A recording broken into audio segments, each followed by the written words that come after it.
Sí, la siguiente parte de nuestro curso y con la cual vamos a finalizar es la visita a los enfermos, que es la realización de la actividad pastoral que realiza un ministro extraordinario fuera de la misa.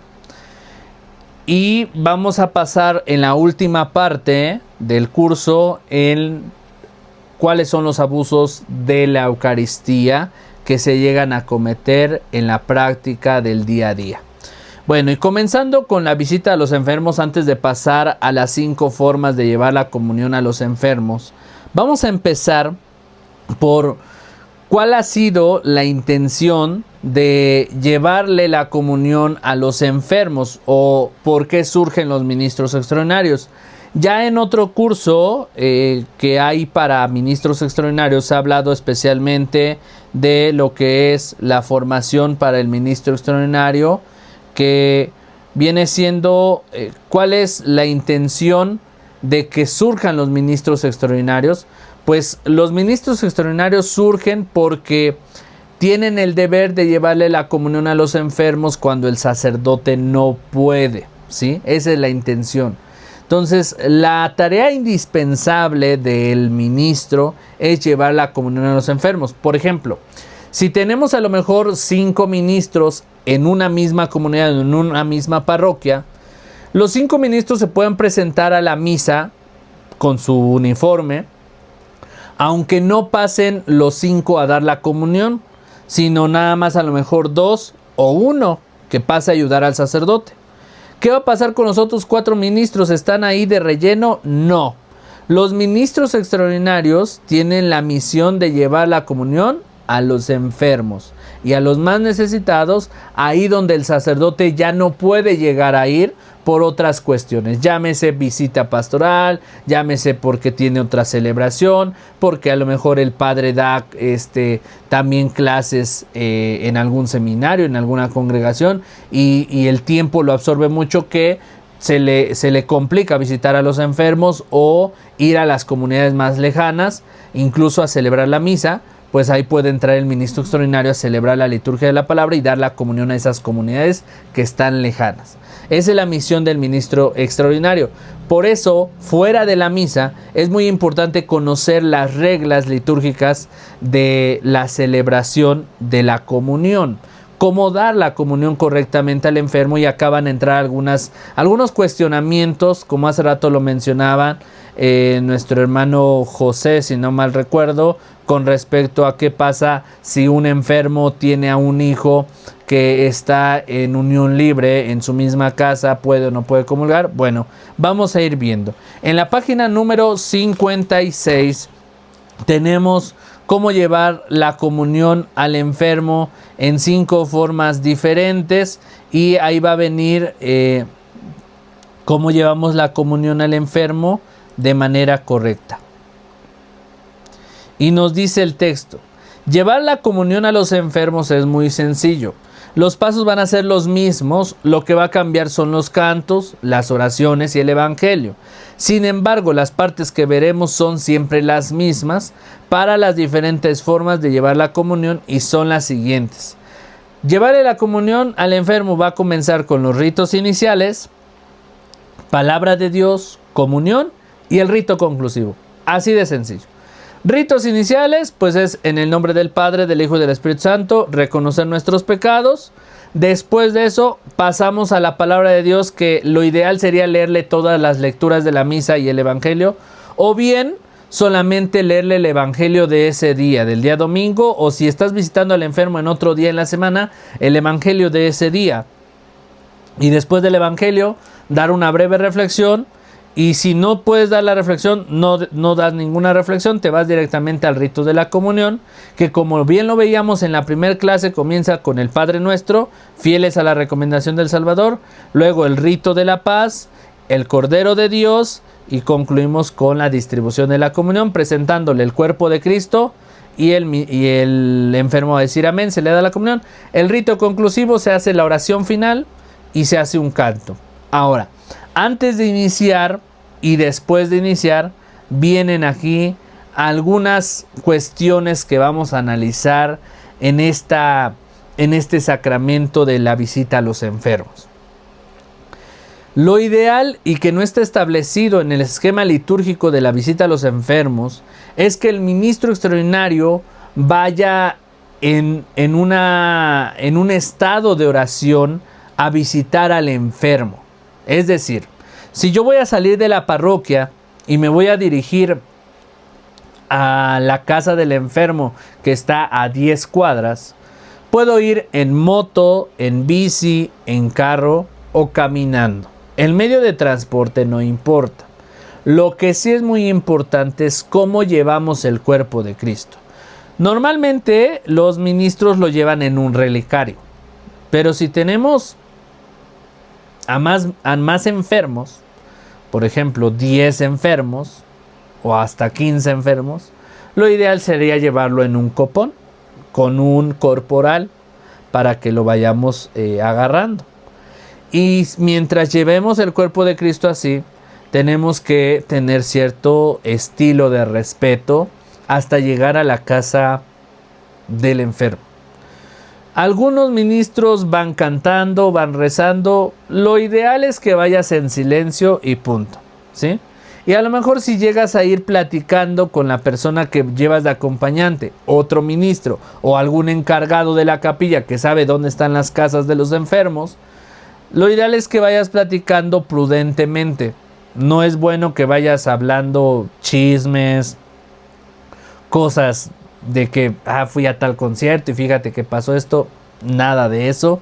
Lo mejor es que vayamos en silencio y hasta que lleguemos a la casa del enfermo, comencemos también a presentarnos, saludando, platicando, que no seamos indiferentes, que no lleguemos nada más y que, bueno, ya venimos a ver al enfermo en el nombre del Padre, del Hijo y del Espíritu Santo y vamos a darle la comunión. No, que previo a esto el ministro tenga este acercamiento con el enfermo, sentarse con el enfermo, con los familiares, ¿cómo están? A ver, platíquenme de qué está enfermo su familiar. No, pues fíjese que está enfermo de esto. Bueno, si es prudente, pregúntales y cómo fue que llegó a tener esta enfermedad, este accidente, cómo llegó a estar en cama, qué fue lo que pasó, ¿no?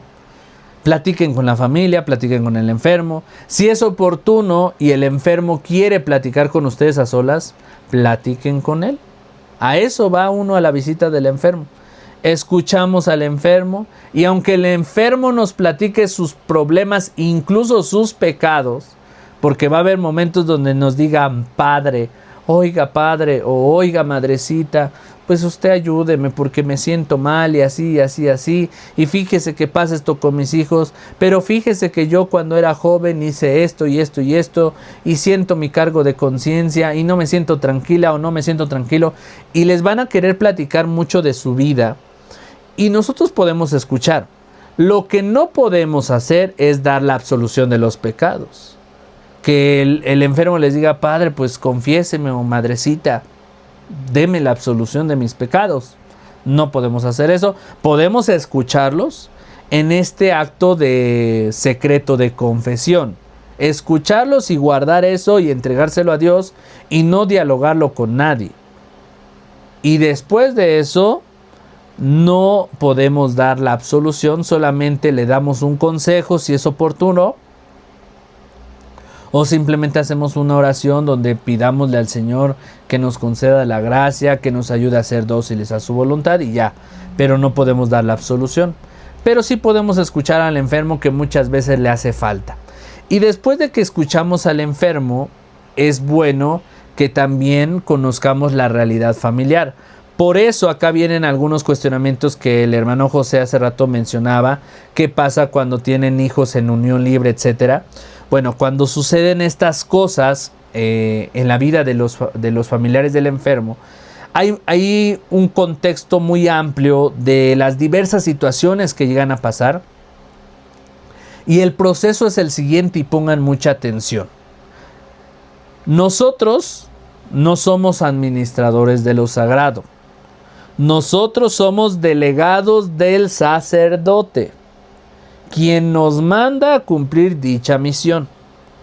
El que va a llevar todos estos cuestionamientos de un enfermo que si puede o no puede recibir la comunión son decisión de la autoridad litúrgica, que es el sacerdote.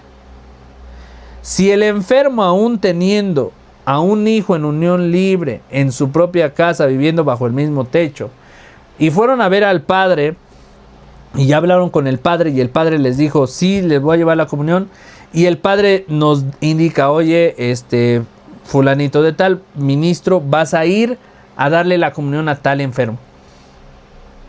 Si el padre ya conoce la situación, ya conoce el contexto y me dice que dé la comunión, yo voy a ir a dar la comunión. Nosotros como ministros no podemos decidir quién sí y quién no recibe la comunión. Por eso el proceso para ir a visitar un enfermo no es sencillo. No es como que, a ver, a mí se me acercaron unas personas, me hablaron de un enfermito que si lo puedo ir a ver y yo voy a verlo. No. Al que tienen que ir a ver es al padre. El padre, viendo el proceso, viendo el contexto, hablando con los familiares, es el que nos delega al enfermo.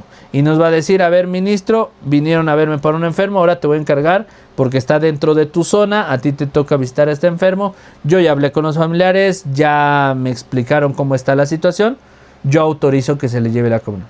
Entonces nosotros vamos como delegados del sacerdote a algo que el sacerdote seguramente tiene que haber autorizado y decidido. Va a haber algunos casos donde ya sabemos que hay algunas parroquias donde hay sacerdotes que a lo mejor no les interesa y digan, vayan con el ministro. Y entonces nos delega a nosotros tomar la decisión y por eso es importante conocer qué es lo correcto y qué no. Entonces, cuando llega a pasar este caso donde ustedes deciden y el sacerdote les da esa autoridad, entonces tienen que ser prudentes. A ver, ¿puede comulgar? No puede comulgar. A ver, ¿tiene hijos viviendo en unión libre? Él está en qué estado, recibió sus sacramentos, etcétera, para que reciba la comunión. De lo contrario, con todo el dolor del mundo, no podría recibir la comunión si está viviendo en pecado, si está, nunca se ha acercado a la comunión y nada más ahorita por el hecho de que estar enfermo se quiere acercar. Es un proceso, ¿sí? Pero como lo mencionaban hace rato, Dios tiene misericordia, sí, Dios tiene misericordia de nosotros y por eso existe la comunión espiritual.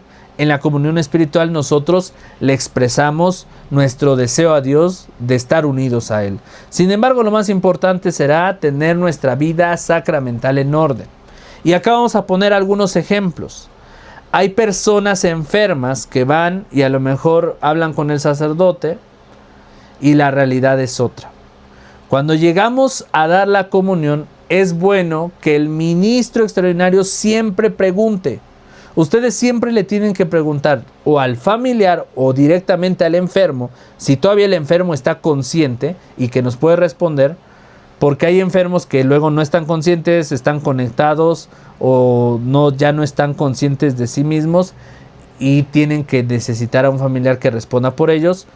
En esas circunstancias siempre tenemos que preguntar, a ver, ¿usted sabe si puede comulgar? ¿Tiene sus sacramentos? ¿Se casó por la iglesia? Por eso es bueno conocer al enfermo. No nada más es llegar y darle la comunión. Sabiendo esto, nosotros ya sabremos si darle la comunión o no. En estos casos, vuelvo a repetir, cuando el sacerdote nos delega. Pero si el sacerdote no te delegó y te dijo, mira, vas a ir a visitar a tal enfermo y le vas a dar la comunión, si él ya me está afirmando eso, entonces yo voy y doy la comunión, porque ya pasaron por un filtro que es el sacerdote. Pero en comparación con que el sacerdote a lo mejor dice, no tengo tiempo, no me interrumpas, los enfermos diríjanse con tal ministro y ahí él que los anote y vayan a visitarlo.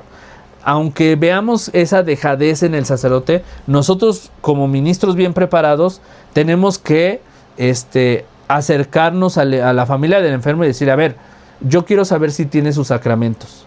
¿Hace qué tiempo se enfermó? ¿De qué se enfermó? ¿Cómo llegó a esa enfermedad? ¿Iba a misa el enfermo? ¿No iba a misa? ¿Es una persona de oración? ¿Estaba casada? ¿Cuántos hijos tuvo? Toda esa información la necesitamos tener para que realmente el sacramento sea vivo y eficaz en la persona. Porque de lo contrario, hay ocasiones, nada más por poner un ejemplo y para que ustedes me entiendan, y con esto quiero concluir, que hay ocasiones que los familiares son los que quieren que el enfermo comulgue, pero el enfermo no quiere comulgar, ¿sí me entienden? Hay veces que el hijo o la hija son católicos, El papá o la mamá, pues la verdad, ni son católicos o no les gusta esto de la iglesia. Y el hijo es el que va a ver al sacerdote. Oiga, padre, pues fíjese que mi papá o mi mamá está enfermo y quiero que lo vayan a visitar, que le lleven la comunión. Pero si el enfermo no quiere, no se le va a dar la comunión. Por eso se tiene que platicar con la familia. A ver, ¿el enfermo quiere recibir la comunión? Bueno, a ver, ahora la siguiente parte es, ¿puede recibir la comunión? A ver, cuénteme. ¿Usted tiene la comunión, el bautismo? ¿Está casado o se casó alguna vez? ¿O vivió en unión libre? Pues se vivió en unión libre, pero si su pareja ya falleció, bueno, puede recibir la comunión. Pero si está en unión libre y está enfermo, no puede recibir la comunión. Porque eso es un acto de ignorancia, donde no te interesó Dios y ahorita buscamos a Dios por la enfermedad. Se les puede hacer una oración, ¿sí?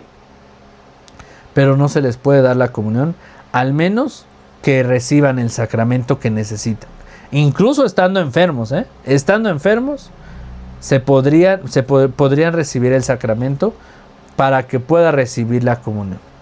Es eso lo importante, el deseo de querer estar cerca de Dios. No nada más porque caí en enfermedad y ya quiero que Dios me salve. No, sino es un proceso. Entonces es importante que ustedes pregunten como ministros.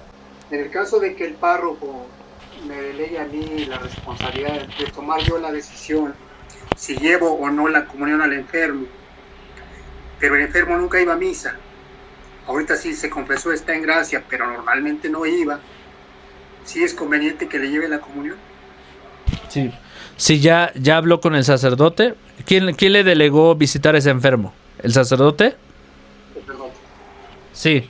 Si ya pasó por el filtro del sacerdote, nosotros en esta delegación actuamos con obediencia a lo que el sacerdote tomó en cuenta, ¿sí?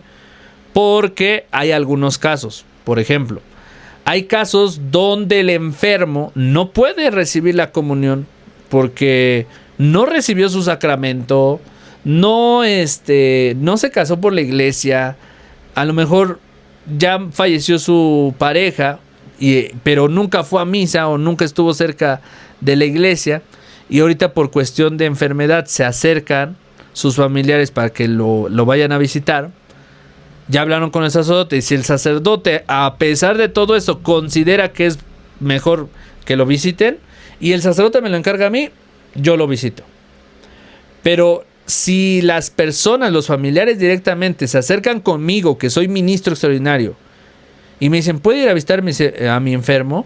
Y yo por mi propia autoridad, o sea, sin consultar al sacerdote, yo voy y visito al enfermo, esto es un error.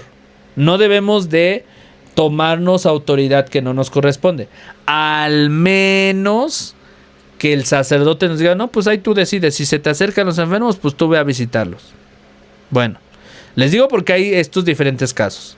O sea, hay parroquias que tristemente el sacerdote anda enfocado en otras cosas, que dice, mira, ministro, tú te encárgate de los enfermos, si te piden visitar a alguno, ahí tú decides, ahí tú organiza eso y velos a visitar.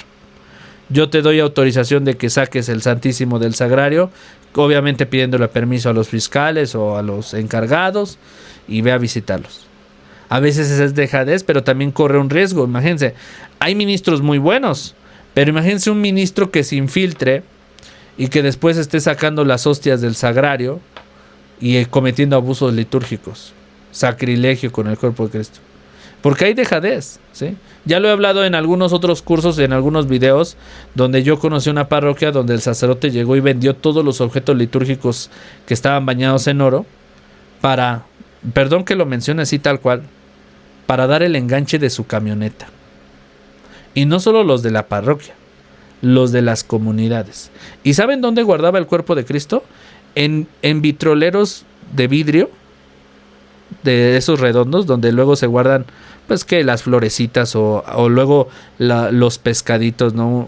Unas como tipo peceras redondas. Así guardaba el cuerpo de Cristo y lo guardaba en el sagrario, porque vendió los copones, el cáliz, todo lo que estaba bañado en oro. Y es bien triste esta situación. Por eso yo no me espanto de que haya sacerdotes que te deleguen y te digan, a ver, ministro, si se te acercan los enfermos, tú decide. aunque la regla es que el sacerdote decida, ¿sí? Pero en este caso, hermano Humberto, si el sacerdote ya lo autorizó, usted en acto de obediencia va y lo visita y le da la comunión. El que se equivoca no es usted, es el que se equivoca es el sacerdote y ya él pagará consecuencias de estos actos. Pero pues ya él tiene la última palabra, ¿sí? Solo en esos casos. Ya que si a usted le toca decidir conforme a un enfermo, bueno, ahí chéquese todo lo que ahorita hemos platicado, para que digan, no, pues saben que no le puedo dar la comunión porque no está en estado de gracia, no tuvo su sacramento, ¿cómo? No puedo. Puedo irle a hacer oración, a leerle el evangelio, a platicar con él, con ella, pero no se le puede dar el cuerpo de Cristo, al menos que platique con el sacerdote. Deben de tener mucho cuidado con la parte de cuando los familiares del enfermo resulta que quieren que se les visite porque en la parroquia dan despensas a los enfermos, ¿no? A veces hay cierto grado de interés y de verdad lo digo porque a mí me ha pasado con familias que a veces tienen los recursos y a pesar de eso van y se anotan en la iglesia para que vayan con su enfermo, le lleven despensa. Y el día que no le llevas despensa, te reclaman y te dicen, ¿y por qué ahora no nos trajeron despensa? ¿O por qué ahora no nos visitaron? ¿No? Como que hay cierto interés. Cuando ustedes lleguen a notar esas situaciones también, háblenlo con el sacerdote para que les diga qué pueden hacer en ese sentido.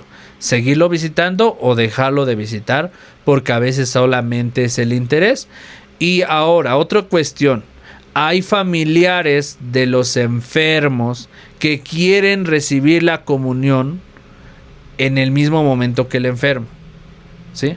Por ejemplo, ustedes van a visitar a un enfermo, ¿sí? Y ya van al momento de darle la comunión y se quiere acercar su hijo o su hija a que le den la comunión. ¿Le pueden dar la comunión, sí o no? No se le da la comunión a los familiares, ¿sí? ¿Por qué? Porque ellos sí pueden ir a misa. Ellos sí. Y si no pueden recibir porque están en unión libre, pues de todos modos no lo podrán recibir. Pero sí tienen que ir a misa. No se les puede dar la comunión, ¿sí? Al menos que a lo mejor sea por exclusividad, que está la familia reunida o qué sé yo, pero no. Solamente se va a visitar al enfermo. ¿De acuerdo? Solamente vamos a revisar la parte de la visita al enfermo de manera rápida. Las 5 formas que vienen en el libro son las mismas, nada más para que vean la estructura de cómo viene, ¿sí? Por ejemplo, acá viene la primera forma. El ritos iniciales, el canto de entrada. Ha venido el Señor a traernos la paz. Ha venido el Señor y en nosotros está. Te alabamos, Señor, por tu inmensa bondad. Te alabamos, Señor, por tu cuerpo hecho pan. Comenzamos en el nombre del Padre, del Hijo y del Espíritu Santo. El saludo del Señor, que es bueno y misericordioso, los protege y esté siempre con ustedes y con tu espíritu. Y ahí, entre paréntesis, nos va a indicar lo que el ministro va a hacer. Así que no hay pierde.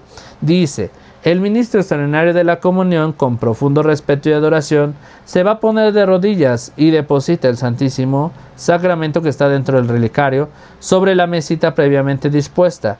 Enciende la vela y todos juntos adoran a Jesús en silencio por un instante. Y de ahí va a venir el acto penitencial. Prácticamente, como les digo, ahí viene todo. Va a venir el yo confieso y la oración. Dios dice: Dios nuestro, que llevaste a cabo la obra de la redención humana por el misterio pascual de tu Hijo, concédenos que al anunciar llenos de fe por medio de los signos sacramentales su muerte y su resurrección, recibamos cada vez con mayor abundancia los frutos de la salvación. Por Jesucristo nuestro Señor. Amén. Y ahí en la palabra de Dios, en este formulario, nos presentan nada más la lectura del Evangelio, que es lo ideal.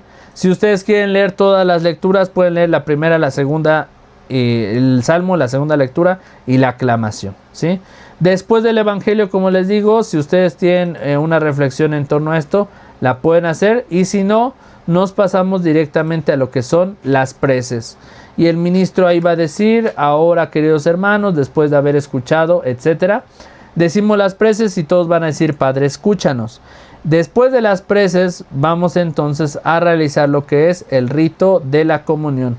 Y ahí ya viene el Señor Jesús, está presente entre nosotros, y vamos a comenzar con el Padre Nuestro. Luego, después del Padre Nuestro, vamos a presentar el Cordero de Dios. Este es el Cordero de Dios que quita el pecado del mundo. Dichosos los invitados a la cena del Señor. Señor, yo no soy digno de que entres en mi casa, pero una palabra tuya bastará para sanarme. El cuerpo de Cristo. Amén. Si se dan cuenta, en esta parte omití la parte del rito de la paz, para que después del Padre Nuestro inmediatamente pasemos al Cordero de Dios. Hacemos el breve silencio de adoración y después dice: es un momento para que en silencio todos oremos un momento. Como ya lo mencionaba, el momento de la oración. ¿Sí? Disculpe, ¿en qué página está? Estamos en la página 61.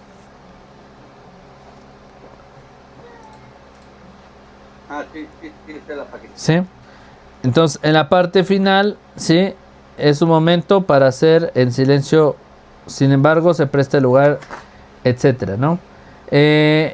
Luego viene la jaculatoria que dice en la página 62: ángeles y serafines, ayúdenme a bendecir a Jesús sacramentado que acabo de recibir. Oración de San Ignacio de Loyola, que ya conocemos: alma de Cristo, santifícame. Y después va a venir la oración después de la comunión. En la oración después de la comunión, pues ahí vamos a recitar esta oración. Y el rito conclusivo vamos a decir: el Señor nos bendiga, nos guarde todo mal y nos lleve a la vida eterna. Amén. O bien lo que nos propone el libro: que a todos nos bendiga el Padre, el Hijo y el Espíritu Santo. Amén. Al final bendigamos al Señor, demos gracias a Dios, y la alabanza final: bendito, bendito sea Dios. Y de ahí tendremos ya la segunda fórmula de llevar la comunión. Ahí empieza con otro canto que es: ven a mí, dulce pan de la vida, ven, consuela mi amargo dolor. Soy la oveja que andaba perdida, lejos, lejos de ti, mi Señor. Y va a traer lo mismo: ritos iniciales, evangelio, las preces, la comunión y el rito de conclusión. Y así tenemos 5 formas en nuestro librito de llevar la comunión al enfermo. Eso es prácticamente lo que tenemos que saber. Recuerden, cuando presentemos el Cordero de Dios, no fraccionamos el pan, simplemente lo presentamos tal cual. ¿Sí? La primera, se ha dado algunos casos de que el ministro lleva la comunión al enfermo y el enfermo no está en casa. Ahí la duda siempre ha tenido los ministros es: ¿regreso la comunión al sagrario o la consumo? La otra pregunta, y a veces la situación económica, aquí quiero ser muy discreto, pero a la vez sí quiero pues debatir un poquito. Hay enfermitos que están solos, personas ya grandes, viven solos. A veces la situación económica es muy precaria, por lo tanto pues también la higiene. Se ha soltado también algo de polémica ahí, porque dicen: oye, ¿para qué llevas el cuerpo del Señor a un lugar que no hay suficiente preparación? Entonces esa es la pregunta: ¿es correcto lo que se está haciendo o no es? O no, lo que buscamos es no caer en abusos. Sí, así es. Muy bien, excelente pregunta. La primera pregunta con respecto a ello, el llevar la comunión al enfermo. Bueno, en la segunda que me decía de que no hay preparación, no hay cierta, a lo mejor, higiene en cuestión de visitar enfermos que a veces los dejan solos. Es parte de la visita, A mí me tocó visitar enfermos, aunque yo no soy ministro extraordinario, pero conozco del tema por la experiencia pastoral. Hay enfermos que llegas y pues no está ningún familiar, ¿no? Y a lo mejor tienen hasta pues la casa en mal estado. A mí me tocó llegar a visitar a un enfermo que pues su casa estaba muy sucia y deteriorada, o sea, se veía que no lo visitaban a la viejita que íbamos a visitar porque ya estaba avanzada de edad, y aún así le dimos la comunión. O sea, la idea es llegar hasta los lugares más necesitados, ¿no? Siempre y cuando nosotros le demos ese cuidado a lo sagrado, ¿sí? Nosotros debemos siempre resguardar lo sagrado. Por eso es muy importante que tengamos esta prudencia de cuidar lo sagrado, aunque no esté en las condiciones, o sea, porque hay momentos donde a veces la gente no está preparada, pero es parte de llevarle la comunión. Dios se encargará de llegar a bendecir cada hogar, ¿no? Por otro lado, la parte de las hostias consagradas, el número de las hostias consagradas que nos lleguen a sobrar porque no encontramos al enfermo, debemos de avisar ya que, pues, que vamos a ir, cuándo vamos a ir, en qué horarios vamos a ir. Ya tienen que saber los familiares para que también acompañen al enfermo. Igual, de la misma manera, si ese domingo o ese día no van a estar presentes o no van a poder recibirnos, pues también tienen que avisarnos por teléfono o comunicarse con nosotros, ¿no? Pero en dado caso que no nos reciban, que es algo muy común, ¿qué se hace? Uno, si ya no voy a regresar a la parroquia porque me queda lejos, ¿sí? O sea, estoy a lo mejor a media hora de la parroquia o hasta una hora a veces porque me tocó ir a dejar la comunión hasta del otro lado. Consumo la hostia, purifico el relicario o el copón según sea el caso y me voy a casa, ¿sí? Ya eso lo consumo hasta el final, ¿sí? Hasta ya que terminé todos mis enfermos, porque normalmente tienen más de 3 enfermos, tenemos 5, 4, entonces hasta que terminemos el último enfermo, ya consumimos el que nos sobró, porque a lo mejor en ese lapso de tiempo puede que se comuniquen con nosotros y nos digan, ya regresamos a la casa, ya los podemos recibir, entonces a lo mejor podemos regresar a darle la comunión. Pero eso en caso de que no regresemos a la parroquia. Si la parroquia la tenemos a la vuelta de la esquina, lo ideal sería regresar. Pero también pasan situaciones donde luego la parroquia ya está cerrada. No nos puede atender ni el encargado ni el fiscal. Entonces igual lo mejor es consumir, sí, siempre y cuando se trata de una o dos, ¿no? A lo mejor si te sobraron todas, pues sí, lo mejor es regresar el cuerpo de Cristo. Pero no creo que te sobren todas, ¿verdad? Solamente en esa excepción sería consumir el cuerpo de Cristo. Nada más. Hermano Jaime. Con respecto a lo que nos dijo la segunda el cuestionamiento que hizo nuestro compañero Humberto, o sea, si hay un lugar donde pues realmente a lo mejor no está adecuado, ¿no? Adecuado y no tienen la catequesis necesaria, creo que ahí ya habría otro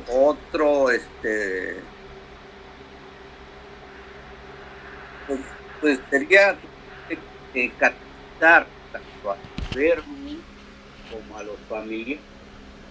Sí, claro. Ya sería un poquito más de trabajo, pero pues sería la acción que Dios nos da, ¿no? Sí, claro. Sí, entiendo el punto, hermano Jaime, y con respecto a la respuesta del hermano Humberto, sí voy aclarando esa parte de la pregunta. Hay personas que no están ciertamente formadas o capacitadas para recibir el cuerpo de Cristo, ¿no?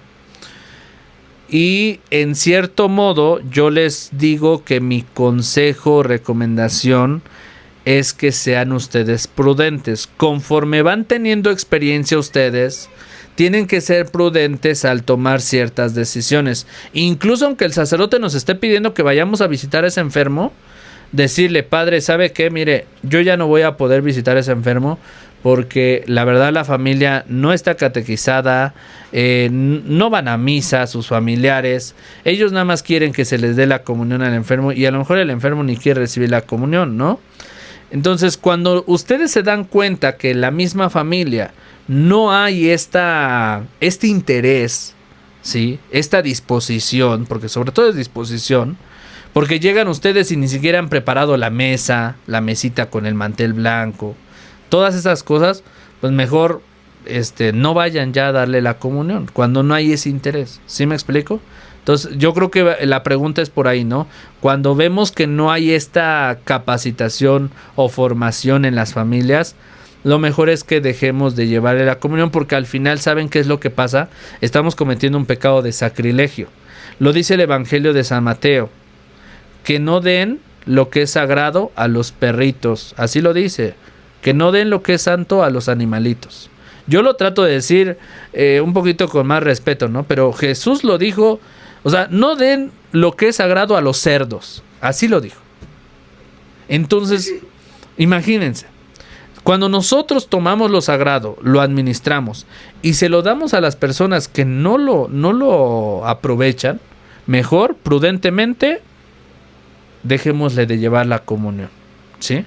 Y por eso esto mismo viene en el curso de proclamadores de la palabra de Dios. Y ese es un curso que también ustedes deberían de tomar como ministros. El curso de la proclamación habla de cómo nosotros en la proclamación de las lecturas, pareciera que es algo sencillo, las lecturas de la misa del domingo, pero ¿cuántas veces hemos cometido un sacrilegio con las lecturas sagradas? ¿Por qué? ¿Qué pasa en las misas del sábado? Como no hay lectores, como no hay equipo de liturgia, llega la misa de 15 años, el sacerdote celebra solamente con el sacristán, porque el sacristán es el que le ayuda, y resulta que, pues como no hay lectores, pues que pasen los chambelanes. Y luego los chambelanes ni son católicos, o luego ellos ni van a misa, ni están preparados, ni saben lo que leen. Y cómo le damos ese acceso a... O sea, no discrimino la parte de los chambelanes, es un ejemplo nada más, pero digo, hay personas que no están preparadas para subir al ambón a leer una lectura, pues proclamar una lectura. ¿Y esa responsabilidad de quién es? De nosotros, los que estamos sirviendo directamente en la iglesia. Y debemos de hacer grupos de lectores, de dividirnos los sábados, ¿no? Porque yo sé que también tenemos actividades los sábados, pero a lo mejor si somos 8 lectores, bueno, 2 lectores le tocan este sábado, 2 lectores el otro sábado, 2 lectores el otro. Si hay misa entre semana, bueno, a los 2 lectores que siguen les toca este lunes. A los otros 2, si hay misa el jueves. ¿Por qué? Porque si no están presentes los que están preparados, llegan los que no están preparados y pues deterioran lo que es sagrado. Lo mismo acá. Si le empezamos a dar la comunión a cualquier enfermo, al enfermo que se nos acerque o al familiar que nos diga, oye, quiero que vayas a ver a mi enfermo, y si empezamos a dar la comunión nada más a cuanto enfermo se nos atraviese, no podemos darle lo que es sagrado a las personas que no están preparadas para recibir lo sagrado. ¿Sí? Es muy importante eso. Entonces lo mejor y lo prudente es no llevar la comunión. Si nosotros percibimos eso, mejor no llevar la comunión. Sí, por ahí va mi pregunta. Por ahí va ya. Gracias por la aclaración. Muy bien. ¿Alguna otra pregunta? ¿No?